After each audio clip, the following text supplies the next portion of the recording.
मौत का कमरा 306। आखिर ऐसा क्या हुआ वहां पे 306 नंबर में कि भाई ये मौत का कमरा कहलाने लग गया। तो इसी स्टोरी के बारे में हम विस्तार से बताने वाले, तो वीडियो को करते हैं स्टार्ट और वीडियो के एंड तक बने रहना भाई। इतनी खौफनाक स्टोरी है ना, ये रियल स्टोरी है। ये मेरे दोस्त और उसकी वाइफ के साथ हुई दुर्घटना के बारे में। तो भाई साहब वो रात के अंधेरे में खाली घने और जंगलों से जा रहे थे, गुजर रहे थे मतलब उधर से। तो भाई साहब जैसे ही वो जा रहे थे तो भाई साहब हल्की हल्की बारिश हो रही थी। तो अचानक से उनकी गाड़ी के सामने एक औरत आ जाती है। तो भाई साहब समीर है ना, एकदम से ब्रेक लगा लेता है। ब्रेक लगाने के बाद में भाई साहब वो जाते हैं देखने के लिए भाई कौन है। तो भाई साहब वो जैसे बाहर जाता है भाई कोई नहीं दिखता उसको। उसकी वाइफ निशा डर जाती है और वो कहती है कि भाई इससे आगे नहीं जा सकते भाई, बहुत खतरनाक मतलब इलाका है, तो अब आगे नहीं जाएंगे हम। तभी समीर बिना कुछ जवाब दिए चुपचाप गाड़ी में आकर बैठ जाता है और गाड़ी को स्टार्ट करके रवाना कर देता है भाई साहब। तो आगे एक उनको होटल दिखाई देता है जो बहुत ही टूटा फूटा और पुराना था, मतलब बहुत ही खतरनाक तरीके से, मतलब लग ही नहीं रहा था कि होटल भी है ये। फिर वो भाई साहब समीर और उसकी वाइफ अंदर जाते हैं होटल के अंदर। भाई चलो कुछ ना, चलते हैं अंदर की ओर। तो जैसा भी होटल देख लिया उन्होंने बाहर से।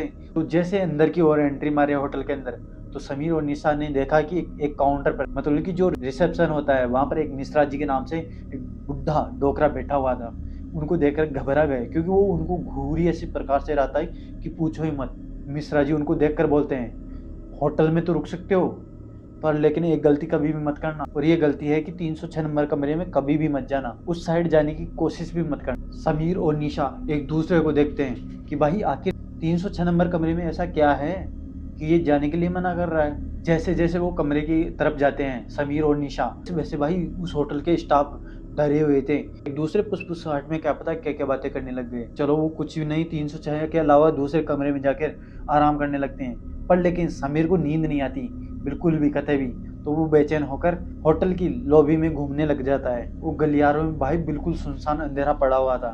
तभी उसे कुछ फुसफुसाहट जैसी आवाज आने लगती है और वह जैसे ही मुड़कर देखता है तो वो देखता है कि भाई 306 नंबर कमरा है ना, उसका थोड़ा सा दरवाजा खुला हुआ था। वह धीरे धीरे दरवाजे के पास जाता है और देखता है, तो वो देखता है कि अंदर बिल्कुल सुनसान कमरा पड़ा है, कुछ भी नहीं है। तभी उसे अचानक 306 नंबर कमरे की दीवार पर नजर जाती है। तो वहां पर खून से लिखा हुआ था, मुझे बचाओ। अचानक कमरे में एक जोरदार चीख सुनाई देती है और वो अंदर जाने की कोशिश करता है।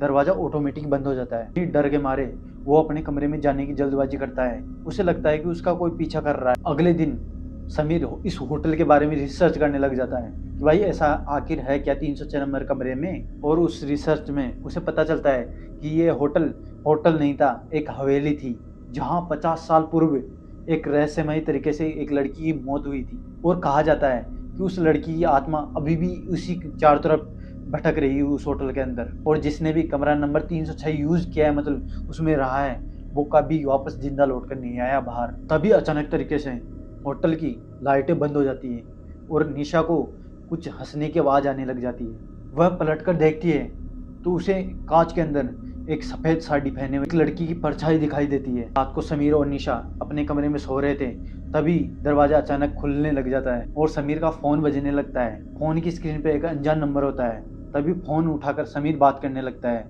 तो दूसरी तरफ से धीमी आवाज में बोलता है कि तुम्हें चेतावनी दी गई थी कि तुम बच नहीं सकते। समीर और निशा का कमरा अचानक से गेट बंद हो जाता है और समीर और निशा उस गेट को खोलने की कोशिश करते हैं पर वो खुल नहीं पाता। कमरे की लाइट झपकने लगती है और दीवार पर कुछ लिखा मिलता है उनको, मैं अभी भी यहीं हूँ। समीर और निशा डर के मारे उस होटल से भागने की कोशिश करते हैं और गलियारे से उसका रास्ता घूम जाता है, मतलब पता ही नहीं चलता, और वो कमरा नंबर 306 में घुस जाते हैं। जैसे ही वो दरवाजा बंद होता है अचानक से कमरा ठंडा हो जाता है बिल्कुल। गाँव में अजीब सी गंध आती है, एक लाश की तरह पड़ी हुई, मतलब बहुत ही बदबू।